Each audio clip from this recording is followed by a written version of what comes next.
Continúa hablando Vladimiro Feliz, que es vicepresidente de la Cámara Municipal de Porto. Muchas gracias.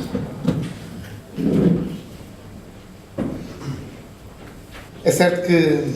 atualmente, cerca de 50% da população mundial vive em cidades. Tudo isto nos deve preocupar sobremaneira, ainda mais porque, com a evolução que tem existido nas redes de comunicação, sejam elas reais ou virtuais, este fenómeno continua-se a dar. Nós podíamos perguntar o porquê das pessoas migrarem para as cidades, se hoje temos redes de banda larga que ligam muitas zonas rurais, temos vias de comunicação, sejam elas ferroviárias, sejam viárias, de grande qualidade, mas o que é certo é que as pessoas continuam a migrar, nomeadamente aqui no caso de Portugal, para o litoral e para os grandes polos urbanos, quando, ainda hoje discutimos também, o mercado está até mais do lado interior do que do lado litoral, sendo, obviamente, o mar uma grande oportunidade para o desenvolvimento da economia local. Mas se atualmente 3,5 bilhões de pessoas vivem em cidades, estima-se que em 2050 esse número seja de 6,3 bilhões de pessoas. Não dobra, mas praticamente dobra o número de pessoas a viverem em cidades. E isto leva-nos a todos, aqueles que temos responsabilidades em gerir cidades, a refletir significativamente sobre isto. Primeiro porque as cidades estão, muitas delas, a ficar sobrepopuladas, muitas delas têm as infraestruturas obsoletas e cada vez mais sabemos, nomeadamente no continente europeu, que os recursos são cada vez mais escassos. E, portanto, temos o desafio de continuamente fazer mais com menos, sermos mais criativos, sermos mais inovadores, encontrarmos aqui formas de melhor servirmos os municípios e de acrescentarmos qualidade de vida às cidades onde vivemos. É certo que ao longo da história da humanidade, o homem foi sempre deparando com as evoluções tecnológicas como uma ameaça, mas também como um grande desafio. Foi assim com a invenção da roda, foi assim com a invenção da máquina a vapor, da eletricidade, da luz elétrica, da rádio, da televisão, do PC e, hoje em dia, de todas as fases que a internet esteve, desde o aparecimento da própria internet, à web 1.0, 2.0 e agora à virtualização praticamente total com a web 3.0. É certo que, com a convergência digital, surge aqui um novo manancial de oportunidades. A capacidade que temos de converter qualquer interação num sinal digital, quer através de sensores, quer através de atuadores, permite-nos hoje ter, digamos, no limite da imaginação, aquilo que nós podemos fazer no desenvolvimento de soluções que melhorem a qualidade de vida das nossas cidades, dos cidadãos, e que tornem as nossas cidades mais interessantes para viver. E defendemos muito no Porto que são uma cidade interessante para viver, é uma cidade interessante para visitar. E, portanto, primeiro temos os municípios, temos que criar boas soluções, temos que criar condições de qualidade de vida que estejam dirigidas às necessidades e expectativas dos cidadãos e, com isto, ter uma cidade melhor para viver, temos certamente uma melhor cidade para ser visitada e para, digamos, também projetar o Porto e Portugal no contexto internacional. É certo que todo este caminho deve ser feito com preocupações de sustentabilidade e recentemente tivemos a oportunidade, com base no European Green City Index, de verificar que o Porto está próximo do top 10 de 31 cidades europeias analisadas em termos de qualidade de vida urbana. Obviamente que é um padrão de referência, é um elemento orientador, mas é algo que também devemos ter sempre em mente quando definimos estratégias de inovação, estratégias de desenvolvimento urbano, é ter um padrão de monitorização e ter um padrão de monitorização estável que nos permita gradualmente e comparativamente ir medindo a evolução em diferentes campos de atuação das nossas cidades. Mas temos que desenvolver as cidades e temos que desenvolver as nossas estratégias não subvertendo a autenticidade daquilo que é nosso, daquilo que só pode ser vivido nas nossas cidades e daquilo que de melhor temos, que é o nosso património e as nossas gentes. Mas também sem deixar de envolver e enquadrar, digamos, as pessoas nas soluções que vamos desenvolvendo. Temos sempre que pensar, não podemos ter uma visão exclusivamente digital, temos que ter uma visão que integre todos e que permita que, independentemente do local onde está, da forma como essa pessoa interage com os serviços da cidade, interage com os outros cidadãos, tem sempre um canal aberto no qual se sinta confortável para interagir com o serviço público e para resolver os seus problemas. Como é que nós temos evoluído neste caminho digital, vai um bocadinho de encontro também à intervenção anterior. Nós, desde 2005, que estamos a desenvolver uma rede urbana de fibra óptica, tem hoje já 158 km de condutas, tem um backbone de 23 km de fibra e 78 km de distribuição ao longo da cidade. Temos 211 sites ligados, temos 15 bairros sociais ligados, com 492 prédios e um potencial de 5.300 apartamentos, aproximadamente.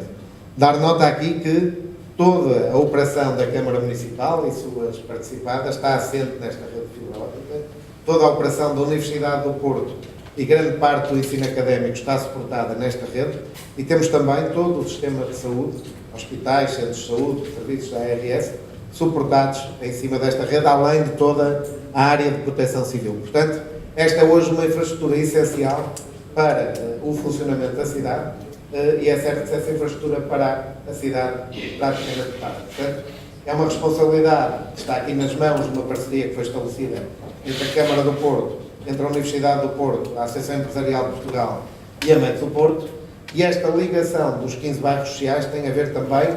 com a reabilitação dos bairros sociais que temos levado a cabo na cidade. À medida que vamos reabilitando os bairros, nós não permitimos que sejam colocadas antenas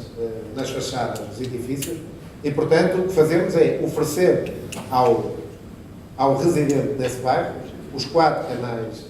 básicos de televisão, os generalistas, mais um canal, que é um canal da cidade, um canal em que os municípios podem aceder à informação diversa da cidade.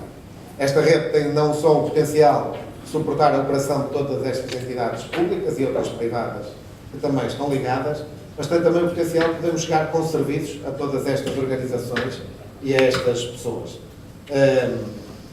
Construímos em cima desta rede uma rede wireless que também cobre zonas de potencial turístico, de negócios, cultural da cidade, para que as pessoas possam usar esta rede numa lógica similar àquilo que é uma rede multibanco, próxima e conveniente, não está em todo o lado da cidade, mas em zonas de forte procura está, digamos, ao alcance de uma deslocação a pé dos principais pontos relevantes da cidade. Sendo certo que agora, no âmbito do projeto Future Cities, que eu penso que hoje também já foi falado aqui, uma parceria também que temos com a Universidade do Porto, estamos não só a escalar esta rede, houve aqui também o bom senso de todas as partes, não construir redes paralelas. A Universidade do Porto e a Faculdade de Engenharia do Porto desafiaram-nos para, conjuntamente com a Universidade, trabalharmos aqui redes que pudessem crescer, em vez de crescermos, digamos, com projetos alternativos e com isto chegar mais longe, fazer crescer esta rede, aumentar o número de pontos de acesso e usar esta rede não só para a vertente do lazer, de negócio, de serviço ao cidadão, mas para também projetos de investigação científica, tendo muitos deles a ser feitos, nomeadamente ao nível da mobilidade e transportes, através do tracking daqueles que são os principais vias de transporte da cidade, nomeadamente autocarros, transporte público e táxis, o que nos dá uma ideia muito clara, por exemplo, da mancha, digamos, de deslocação destes meios de transporte ao longo da cidade. É muito interessante ver, por exemplo, a afluência a grandes eventos. Permite também monitorizar fenómenos como, por exemplo, zonas de crime ou de tráfico de drogas. Quando se vê, digamos, em alguns locais da cidade onde tendencialmente se sabe que há tráfico de droga, percebemos os fluxos dos táxis a essas zonas da cidade. E, por exemplo, é uma ferramenta que nos permite otimizar toda a área da mobilidade, mas também aumentar a segurança da cidade, não só através da videovigilância que pode ser montada em cima destas redes, mas também através dos fluxos, digamos, que existem, nomeadamente ao nível dos táxis. É uma rede que tem mais de 50 mil utilizadores registados e, portanto, tem já uma escala muito significativa de utilização e que, dia após dia, tem vindo a crescer na cidade. Mas novas redes obrigam a novos serviços, obrigam a novos conteúdos e obrigam, acima de tudo, a uma melhor cidade para viver. Não interessa ter meramente infraestrutura, eu penso que os desafios de futuro passam mais por infraestrutura, por novos conteúdos e novos serviços, conteúdos de nova geração, e aí as oportunidades são diversas. Ao nível da educação, a educação é claramente um dos investimentos, digamos, setoriais, que pode, de uma forma mais significativa, a médio e longo prazo, fazer com que as cidades e os territórios enfrentem com mais confiança a crise. Nós investimos no capital humano, na criação de conhecimento, estamos, obviamente, não nos ciclos eleitorais,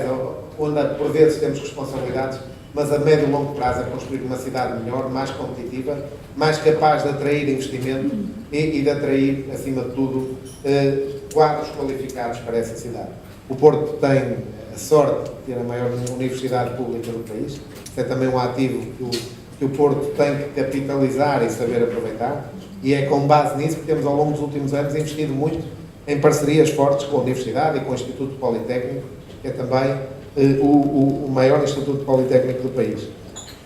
Ao prepararmos melhor os cidadãos, estamos, obviamente, a preparar melhor o futuro da cidade e do país, porque, tendencialmente, estamos a retirá-lo de lógicas de apoio em que possam vir a ser enquadrados no futuro. O cidadão que seja capaz de gerir a sua vida de forma autónoma, que tenha oportunidades de emprego e de se colocar de forma mais célere no mercado de trabalho, vai onerar menos o Estado também no futuro, porque, dessa forma, o Estado não tem que intervir com subsídios sociais, não tem que intervir com subsídios de desemprego ou outros programas de integração de população desempregada. E, portanto, quer através da motivação de alunos com novas ferramentas e novas formas de aprendizagem, quer através da criação de ambientes virtuais de aprendizagem, por exemplo, a replicação do sistema solar de forma virtual, a replicação do sistema circulatório do corpo humano em termos virtuais e interativos, permite que os alunos, muitas vezes desmotivados para determinadas matérias, possam ali encontrar novas formas de interesse por matérias que até à data não lhes despertavam grande interesse. A área do gaming e de desenvolver jogos que os alunos possam trabalhar e desenvolver para se interessarem mais por determinadas matérias é uma forma de também conseguirmos agregar as comunidades e tê-las mais próximas e mais capazes de aprender, criando assim melhores cidadãos. A área do networking que cresce substancialmente com estas oportunidades. Nós hoje temos todo o sistema de ensino, desde os jardins de infância até à universidade, ligados numa rede de fibra óptica que é propriedade da cidade, é um potencial enorme,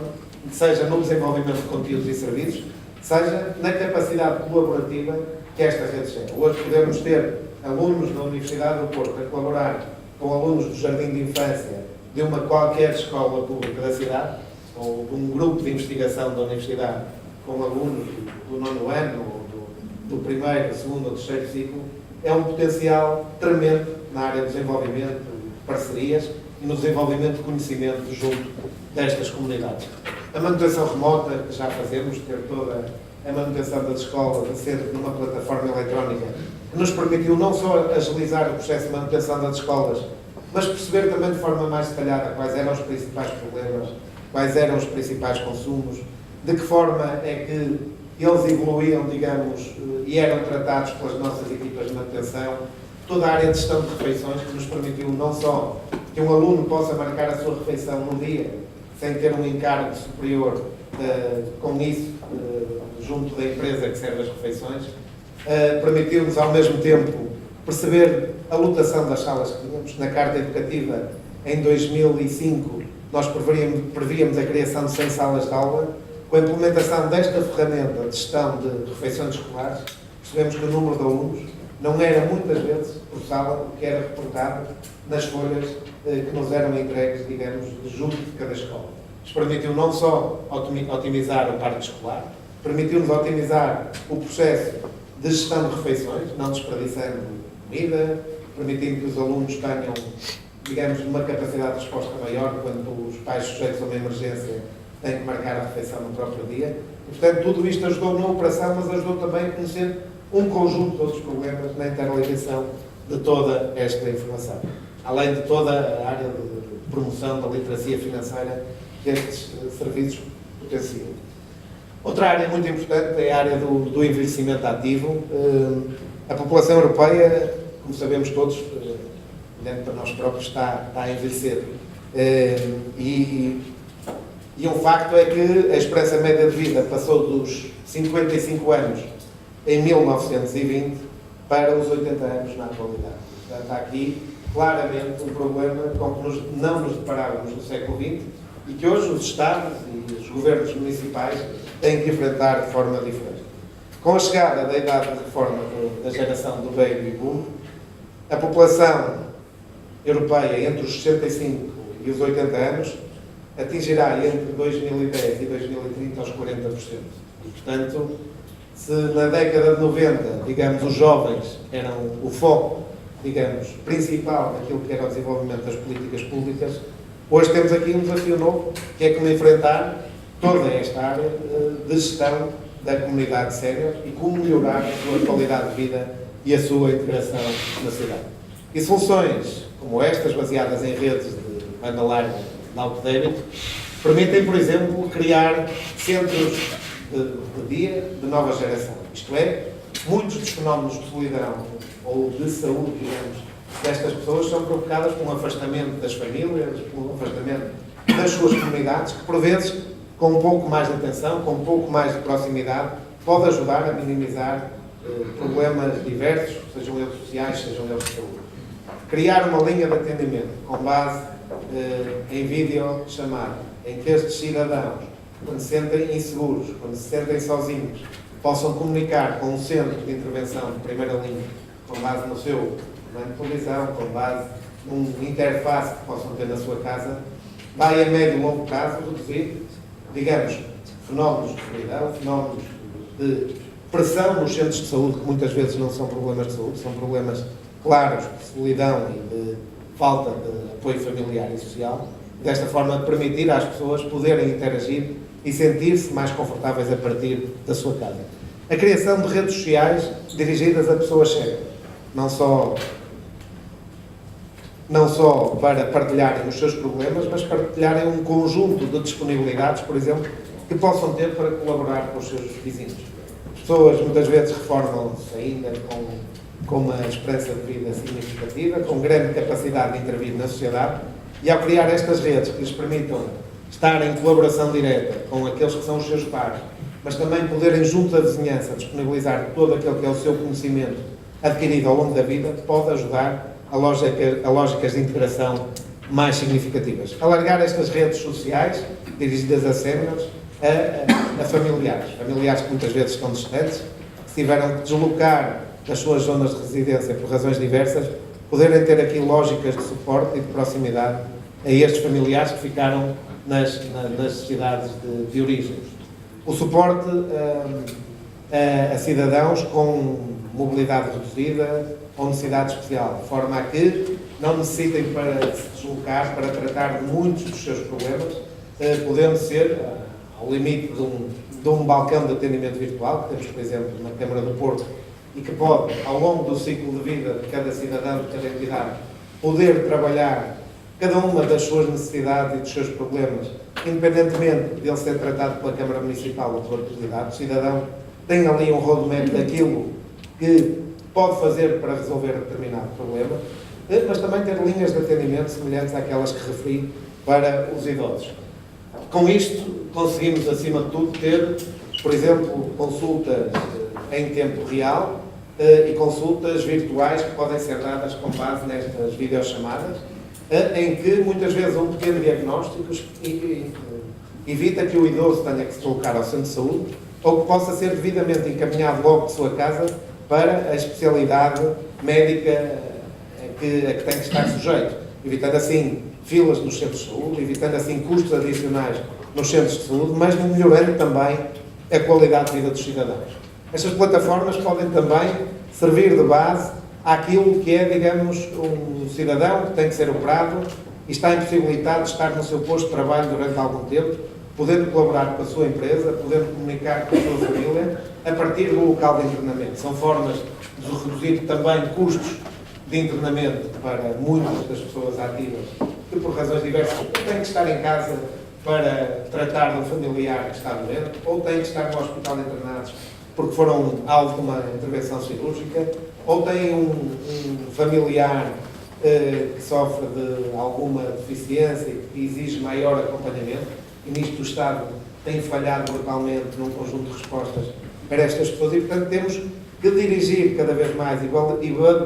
basear em inovação e tecnologia as soluções que vão melhorar a qualidade de vida destas pessoas. Podemos também ter diagnósticos preventivos de pessoas em situações críticas e, portanto, antecipar tudo aquilo que muitas vezes é feito fisicamente, de duas formas, evitando as filas, mas também, por vezes, preparando toda a logística para acolher um doente em estado crítico. Ainda agora lançamos recentemente, em parceria também com a Inesc, o alargamento da nossa rede Wi-Fi ao mar. Isto com base em antenas que temos colocadas na costa e que, através da comunicação com os barcos de pesca, dissemina a rede por toda a zona onde os barcos possam circular, indo até 13 km com larguras de banda interessantes, sendo mais interessantes até aos 9 km. Isto, academicamente, é uma rede que se podia estender por todo o oceano, caso os barcos se espalhassem por todo o oceano. O que é que esta rede permite, por exemplo? Permite que um pescador que está em dificuldade no mar alto possa comunicar diretamente com terra com muito maior eficácia, que possa, quando está no mar, comunicar com a sua família com base em soluções de comunicação, seja de chat, seja de videoconferência, permita, num caso de emergência, antecipar o acolhimento desse doente também, e, portanto, o que mostra é que esta rede não acaba no mar, e à medida que a vamos encontrando pontos para fixar os nossos hotspots de disseminação, podemos fazê-la chegar onde entendemos e servir desta forma melhor a população. Na área residencial, através da domótica, mas também através, por exemplo, do controle de resíduos,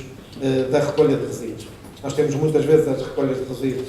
programadas para circularem a determinada hora do dia, mas não é certo que a contentorização esteja cheia sempre, nessas horas, nesses momentos, em determinados locais da cidade. Ao termos sensores de enchimento da contentorização, nós podemos programar a ida da recolha de lixo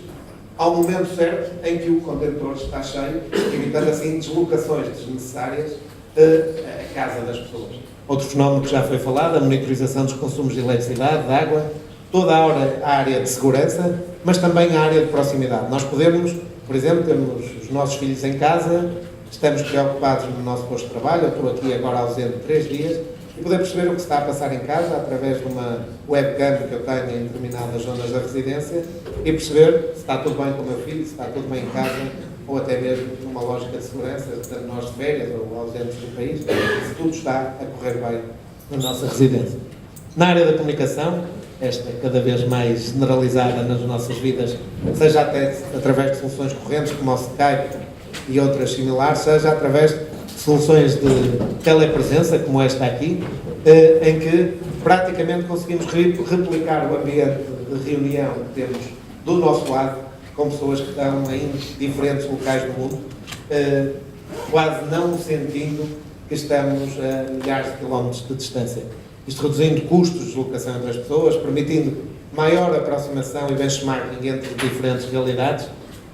e criando aqui também novos hábitos de colaboração entre entidades e entre colaboradores de organizações. A nível do teletrabalho, o trabalho em tempo real a partir de casa, aquilo que eu referia muitas vezes, hoje há organizações que, para reduzirem custos de operação, eliminam os seus escritórios em determinados pontos do país, mas o que permite, digamos, este tipo de soluções é que a pessoa, através de casa, possa trabalhar com mais qualidade de vida, sem ter que se deslocar, às vezes, algumas dezenas de quilómetros para estar no seu escritório e responder a fenómenos, como eu já falei anteriormente, de suporte à família e de suporte a alguma necessidade especial que possam ter. Isto reduz, obviamente, também fenómenos de tráfego, aumenta a omnipresença das pessoas e permite-nos ajustar o nosso calendário de trabalho àquilo que são as realidades, digamos, do nosso dia-a-dia. Cada vez mais, o desafio dos colaboradores do futuro passa por um fenómeno que é o Work-Life Time Balance,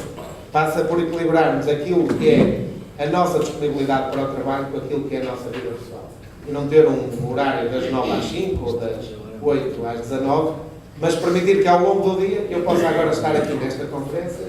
e de seguida ir buscar o meu filho ao infantário ou à escola e possa, nesse bocado, ligar e desligar em função daquilo que são as necessidades laborais que eu tenho. Portanto, permitir mais qualidade de vida para o colaborador, permitir mais capacidade de resposta para a organização, mas é um fenómeno que nós mentalmente temos que nos habituar a gerir, que é o ligar e desligar quase automaticamente entre o que é a vida profissional e a vida de lazer e familiar, com ganhos novos. Quem souber gerir isto no futuro de uma forma razoável vai ter muito mais qualidade de vida, porque permite-nos estar mais próximos daqueles que gostamos, permite-nos estarmos mais próximos daquelas que são as nossas realidades de lazer e os nossos hobbies, e ao mesmo tempo não prejudicar aquilo que é a nossa função laboral. Hoje com os smartphones, com os tablets, com os PCs, nós conseguimos trabalhar em qualquer local, desde que tenhamos uma ligação à rede. Nós conseguimos replicar o ambiente de trabalho. Se eu montar aqui o meu PC hoje, consigo trabalhar com todas as ferramentas que tenho na Câmara Municipal como se estivesse no meu gabinete. A única coisa que não consigo fazer é audiências às pessoas que marcam lá reuniões comigo, mas se montar um ponto de videoconferência lá, também o consigo fazer. Portanto, o desafio passa por aqui. Podemos estar em Viana do Castelo, ou em Amarante, ou em Bragança, ou em Mirandela, a trabalhar como se estivesse no Porto, sem prejudicar o meu trabalho e sem prejudicar a minha vida. Conseguindo aqui um equilíbrio interessante entre aquilo que faço. Na área da segurança, obviamente, é das mais faladas a este nível, prevenção do terrorismo, do crime organizado, disputar ações de catástrofe, quando nos permite ter toda a área de proteção civil junta numa mesma sala, a monitorizar todos os acontecimentos, temos ganhos operacionais significativos, assegurar a ordem pública, a facto de termos câmaras baseadas em rede do wireless permite-nos que possamos localizar as câmaras, evitando assim que determinada pessoa que tem um comportamento ilícito não adapte os seus hábitos ao local onde a câmara está. Hoje ela fala do lazer, como já falei, na área da partilha, as comunidades locais e colaborativas ao nível empresarial. Na área do turismo, criarmos cada vez cidades mais ubíquas, em que os sistemas estejam interligados virtualmente e que toda a informação possa circular pela cidade de forma ubíqua, permitindo assim que o cidadão, independentemente do local onde está, possa interagir com os sistemas, com a tecnologia da cidade, sem que, digamos, sinta qualquer descontinuidade na mesma. Uma preocupação importante na área da sustentabilidade e algumas preocupações e reflexões que eu queria aqui deixar, que têm a ver com, nomeadamente, a identidade digital. O facto de hoje existir muita informação nossa, das nossas entidades, disponível na internet, faz com que a identidade digital de cada um de nós esteja extremamente frágil. Existem hoje novos constrangimentos legais relacionados com esta questão e o papel dos Estados e de outras entidades acerca deste tema é vago e limitado. Portanto, uma das reflexões que os poderes públicos e as entidades reguladoras têm que fazer é, sentindo que todos os dias, num mundo cada vez mais digital, é facilmente replicável a nossa identidade, seja a nossa identidade individual, seja a das nossas organizações, o uso abusivo desta informação pode trazer danos significativos a cada um de nós e às entidades com que colaboramos e trabalhamos. E, portanto, e violar mesmo a liberdade dos cidadãos e a sua integridade pessoal. Portanto, hoje um Estado mal intencionado, uma organização mal intencionada, através do cruzamento de dados, pode interferir significativamente na vida pessoal e na vida familiar de qualquer um de nós. E isto é algo que tem andado vazio, sem qualquer tipo de reflexão e sem qualquer tipo de enquadramento e regulação daquilo que deve ser a identidade digital de cada um. E, portanto, o desafio está no balanço entre a liberdade individual e a obrigação social. Uma outra questão tem a ver com este balanceamento entre o que é o real e o virtual. Para termos uma noção dos novos desafios, o Presidente Obama e o Primeiro-Ministro inglês, David Cameron, reuniram com o líder do Facebook, Mark Zuckerberg, para discutir políticas de desenvolvimento e políticas de transparência. O Facebook, se fosse um país, era o terceiro país do mundo. E, portanto, quando temos os maiores líderes mundiais reunir com um líder de uma rede social para discutir políticas de desenvolvimento, políticas de transparência, algo de novo está aqui em cima da mesa e algo que todos devemos ter na nossa agenda. E, portanto, é algo para que nós, enquanto agentes públicos, temos também de ter uma resposta e uma estratégia. E depois, ao nível de crise e desenvolvimento, das necessidades de desenvolvimento, deixar-vos aqui 3 desafios em que nós baseamos muito as decisões na Câmara do Porto, que tem a ver com a otimização dos recursos públicos. E nós, no nosso processo de tomada de decisão, em tudo aquilo que é inovação e tecnologia, temos 3 indicadores que seguimos. O TCO, o custo de posse das soluções, e aqui um forte enfoque naquilo que são despesas de manutenção e funcionamento e de operação, mas também um foco muito grande naquilo que não são despesas que trazem valor acrescentado à organização. Olhar muito bem, valor acrescentado não é retorno económico, às vezes é retorno social, é valor acrescentado para a cidade e para a organização enquanto todo. E para isso usamos um indicador também, o EVA, que é o valor acrescentado, digamos, de cada projeto para a nossa organização, priorizando sempre os projetos de valor acrescentado e o retorno do investimento. O retorno do investimento com foco significativo no custo de posse, mas trabalhar também rigorosamente os requisitos e as especificações de cada solução para que possamos atingir um melhor compromisso entre os custos de desenvolvimento e o custo de posse. Isto é um pouco a base de uma reflexão que todos os dias temos também na Câmara. Ao nível do valor acrescentado não é fácil, porque o valor acrescentado de organizações públicas é substancialmente diferente de organizações privadas, mas é uma reflexão que podemos também ir construindo juntos e com base na partilha destes e de outros fóruns que temos em comum. Muito obrigado.